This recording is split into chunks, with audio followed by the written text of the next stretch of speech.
Hello once again, Niner Faithful, and welcome back to another episode of 49ers Playbook on the channel that's trying to answer the whys and the hows of the game. This past Sunday, the 49ers were able to get a win over the struggling Tennessee Titans and improve to 10-4 and guarantee their fifth 10-win season in the past 7 seasons. It was headlined by a really strong performance by Brock Purdy, who threw for 3 touchdowns, and also showcased Kyle Shanahan's strong game planning to dictate matchups.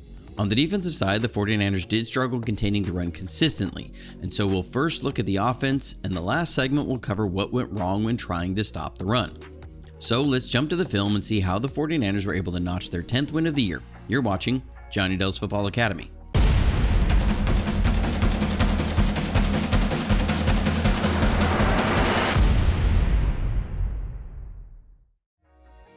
If you caught my preview episode on the JFA podcast or caught a preview show I did on the Gold Standard podcast, I talked about how that I felt Kyle Shanahan was going to use a lot of base personnel with either juice on the field or an extra tight end to force the Titans into their base front, mainly to put defensive tackle Sebastian Joseph Day on the field and take advantage of that personnel group from Tennessee. I say all that to talk about the first drive and why Kyle Shanahan used so much no huddle in the game. It was all about keeping the Titans from subbing Joseph Day out of the game and also keeping 285-pound outside linebacker Jihad Ward in coverage. So keeping Joseph Day on the field, the 49ers came out with 4 straight passes. Ward being in coverage forces the Titans into a zone, and so we start out with a staple Tony concept on the first play.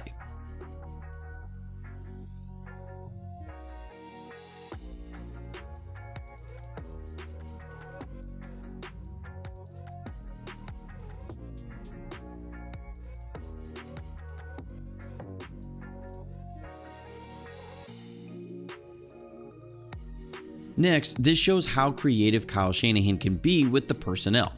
To one side, we'll have McCaffrey out wide, Juszczyk in a flex position, and Kittle on the line as the tight end.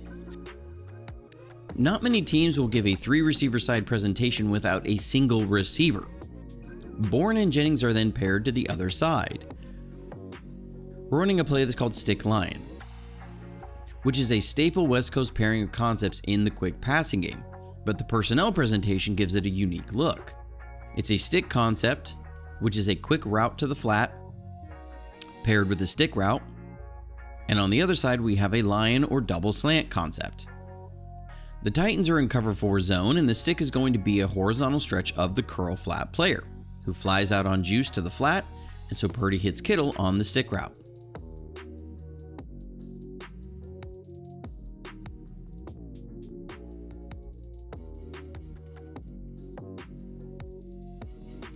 So they stay in no huddle and run a slide concept to fake a wide zone one way, then come with a 3-level vertical pass on the other side to get Kittle open for a big gain.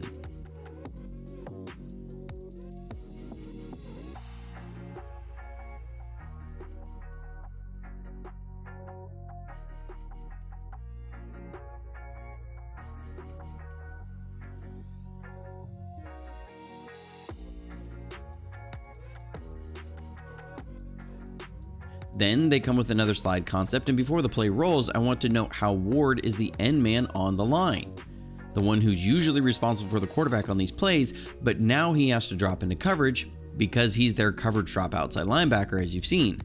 So even though they cover it well, Brock has a few yards to gain with his legs.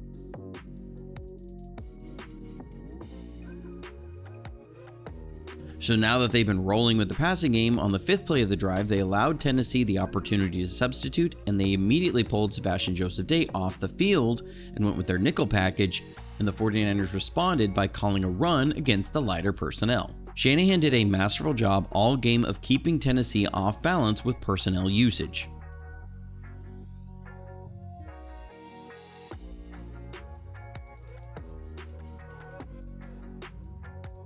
Then we get the first touchdown on the day. This is great design by Kyle and great execution by Brock and Juwan Jennings. So first we motion Kittle across, and you'll see Cody Barton bump over and the safety come down, showing man coverage. A really common passing concept just about every team runs, and we also run quite a bit, is a double post concept. So to keep defenses off balance, we're going to have a pair of drift away routes that will look like they break in like a post, then break back outside. At the snap, let's also point out that the Titans are bracketing McCaffrey with both underneath linebackers, and the middle help safety also has eyes on McCaffrey. And when he's on a chip and release, then the safety moves to the middle of the field. With Jennings, there's a ton of contact that he fights through, and there's not a lot of separation, but Brock puts the ball only where Jennings can catch it, high and outside, and Jennings makes a great contested catch for the touchdown. Then coming back, the Titans are in nickel, and this is where Shanahan often has two plays called, where if there's a look they can't account for, they'll can the play, or here, where it's an RPO or run pass option. It's a called run that has a pass option if the look the defensive gives leaves them open for it. We're in a 4-strong formation, or 4 eligible receivers to one side, and Tennessee doesn't identify it well pre-snap and are leveraged too far to the run side by being 4/4 to the strong side and 3/1 to the weak side. So Purdy knows they can get both receivers to block their men and have Kittle 1v1 on the safety. So Brock takes the snap, you see the linebackers have to fill their gaps, and with the safeties back, they haven't rolled anything to the 4-strong side, so he gets it to Kittle, who then makes the one-man miss, and it's an explosive gain.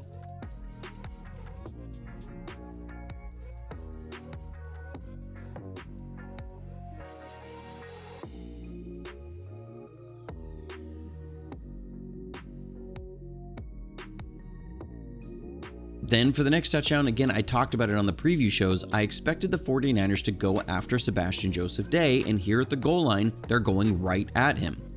Trent Williams absolutely wrecks him down, and it's an easy touchdown.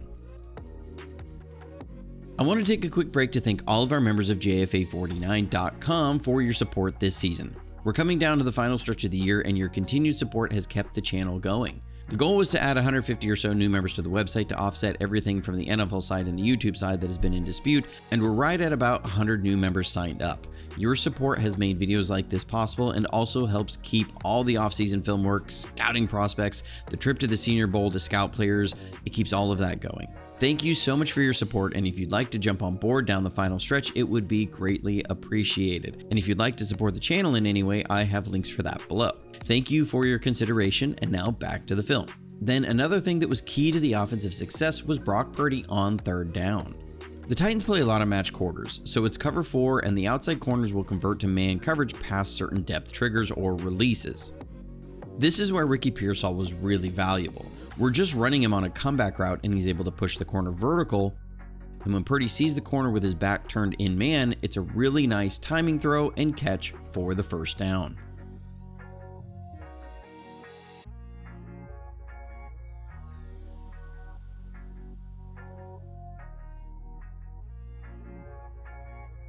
Then on another 3rd down, we first bring Ricky in motion, and with a man traveling, reveals man coverage. And we're running what Kyle calls a crash concept, which is a crash route, which is an out route that will break at 10 and is supposed to roll to 16 unless the corner is sitting on top of it in man coverage, and then Ricky needs to work back to the ball. Now, I'll take a second to talk about the play because it's been in the media a lot about pure progression passing, meaning 1 to 2 to 3 every time the same way, no matter what the coverage is. And this is different sometimes than key reads or different conflict reads. There's a lot of different terms for different progressions. But if this were a pure progression play, Bourne on his under route on the crash concept is number 1 in the progression, and Pearsall would be number 2.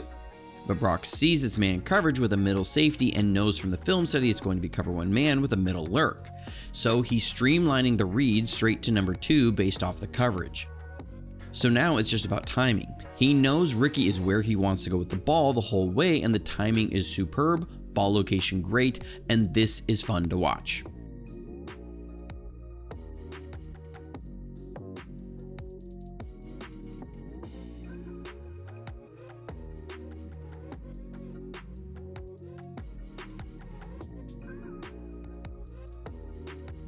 Then we saw an explosive element get into the passing game from Pearsall. I like this variation. In the past, we've run a lot of clearing routes paired with high crossers, or we'll run a clearing route paired with a Dover or deep in. This has been a staple part of the offense for a long time, going back to even Mike Shanahan and before him too. But teams will start keying in on that a lot, and they have been somewhat this year.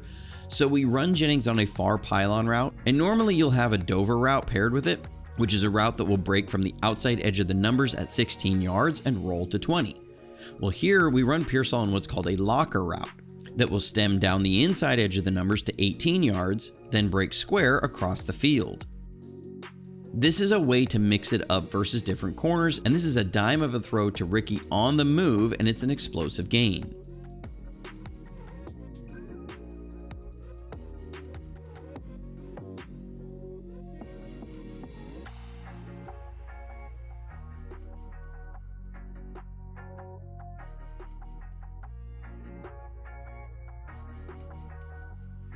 This then sets up the third touchdown of the game.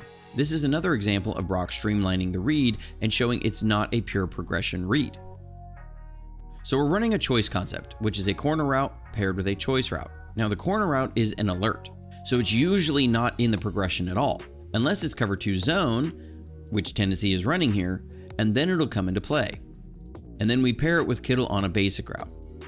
The way this works against man or cover 3 zone or cover 4 zone, it would be 1 to 2 to 3 McCaffrey to Kittle to Bourne. Against cover 2, this is going to be a high-low with Jennings and McCaffrey that would read the cloud defender, and if the cloud sits down on McCaffrey, Christian will sit and then work back to the middle of the field.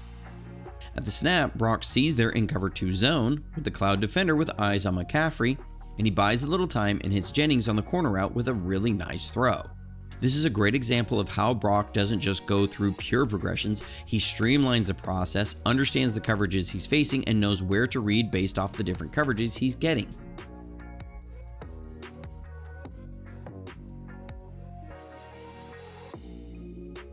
Next, we'll see the fourth touchdown of the game. First, we bring Luke Farrell in motion and with a man traveling, reveals man coverage. We have Farrell on a quick to the flat, Kittle on a tree China, which is a 10-yard out route that will break back inside, and McCaffrey on a check release. You see at the snap, Tennessee is trying to bring pressure with 5, and they're bracketing McCaffrey. And since they didn't have a safety pre-snap, Purdy knew he had Kittle one-on-one with a double move and the middle of the field open. Again, he streamlined it to know that's the matchup and the winning route versus the coverage. And this is one of those, alright, kind of plays to make this throw while jumping.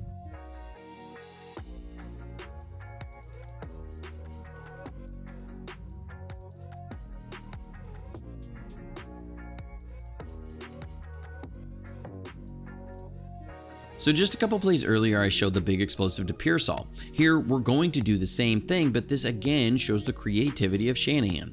We first get a coverage check with McCaffrey out wide, and with a corner on him, it reveals zone coverage. We motion him into a stack, and before we add him on a run action fake to influence the underneath coverage. Now he's going to be on a shallow crossing route. You're using McCaffrey in 2 different presentations to draw underneath attention. And before we had Jennings running a far pylon route and Ricky running a locker, now we have Ricky running the far pylon and Jennings running the locker.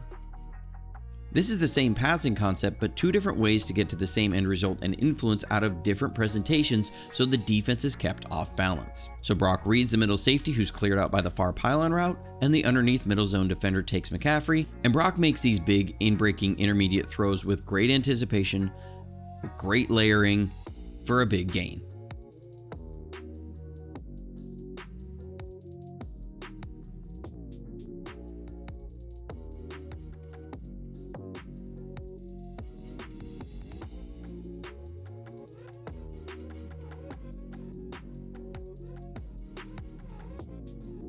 Okay, so now we'll jump into the 49ers' run game struggles on defense.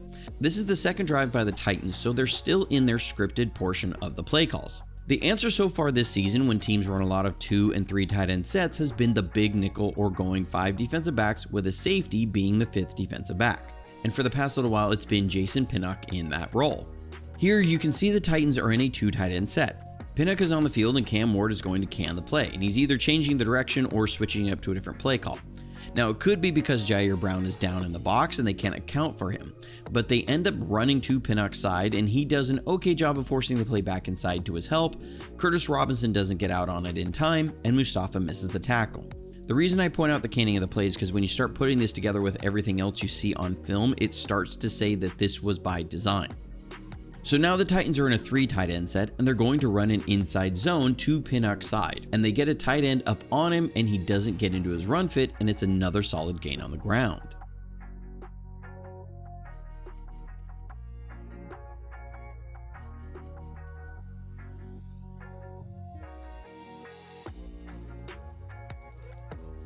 So then a little later, they come out in another 2 tight end set, and you'll see them start with an unbalanced formation and motion to tight end across, and you'll see Pinnock and D Winters swap sides. And the Titans run right at Pinnock again, and Pinnock gets displaced pretty significantly from his lane, and the Titans get an explosive run.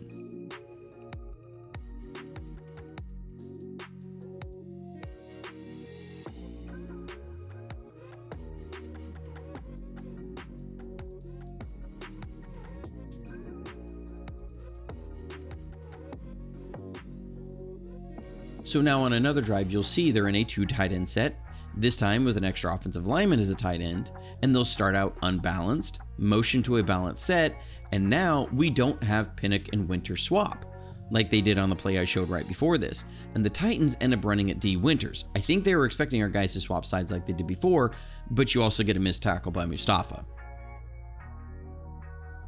But the very next play, same personnel, same initial formation, same motion, and you see Pinnock and Winters don't swap sides just like before, but now the Titans saw we didn't swap sides with Pinnock and Winters, and they run right at Pinnock again. Right tackle Latham does get flagged for an illegal block in the back, which he didn't need to do, but you can see there was a concerted effort to run right at Pinnock from the 2 tight end sets. This will be a challenge going forward of how to react to these multiple tight end sets. Nick Martin has been in the concussion protocol for multiple weeks now, but he'd be the ideal tweener kind of player to match up against these. Another issue we had was some poor assignments against RPOs. I talked about it in both preview episodes as well, that the Titans run a lot of RPOs and it needed to be a focus of the defensive side to stop the RPOs. Here they're coming with one just like we saw on our side to Kittle. Brown is tasked with filling the B gap on a run like this, and he does come down aggressively on the run fit, but the outside wide receiver is coming in to block Brown, and when that happens, Lenore is tasked with the replacement run support. And he gets caught in man coverage just a hair late, and that's enough to lose the edge in the run game, and Pollard gets an explosive. Then it's another RPO, and I'm not one to massively blame missed calls, but this is a pretty blatant missed hold that pulls Bryce Huff right out of his edge roll, and it's another big explosive in the run game.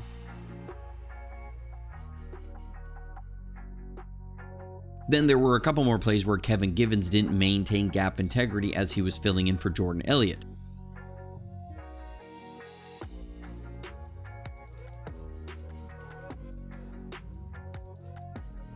The team was able to generate pressure on a couple plays that should have led to interceptions, but they couldn't cash in. If those interceptions actually do happen, I think we come out of the game with a very different view of the defense. The first one was a multi-layered win along the front. Alfred Collins destroys the center, Cushenberry, who pulls Collins down with him.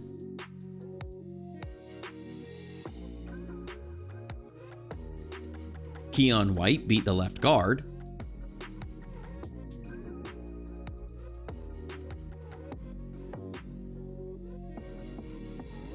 Cleveland Farrell beat the left tackle, and Cam Ward was under a ton of pressure, made an inaccurate throw, but somehow Mustafa managed to not catch the pass. And then this is a great job by Jair Brown. The Titans are running a Mills concept, which is a basic route paired with a post route, and he hands off the post to pick up the basic, and he drives on it for another would-be interception, but he doesn't close the deal. From the end zone, this shows the potential that is there with Alfred Collins. We're running a double stunt where he's got to loop around, and the athleticism to do this at his size is pretty remarkable. Overall, it was a strong win that keeps the 49ers right in the thick of the playoff race, and if the 49ers win on Monday night against the Colts, who are 1-5 in their last 6 games, the 49ers will clinch a playoff berth. Hope you enjoyed the video. Like and subscribe if you haven't already, and be sure to hit the notifications button to be alerted to when a video goes live. And if you'd like to support the channel in any way, I'll have links for that below. But until next time, stay safe, stay healthy, and go Niners.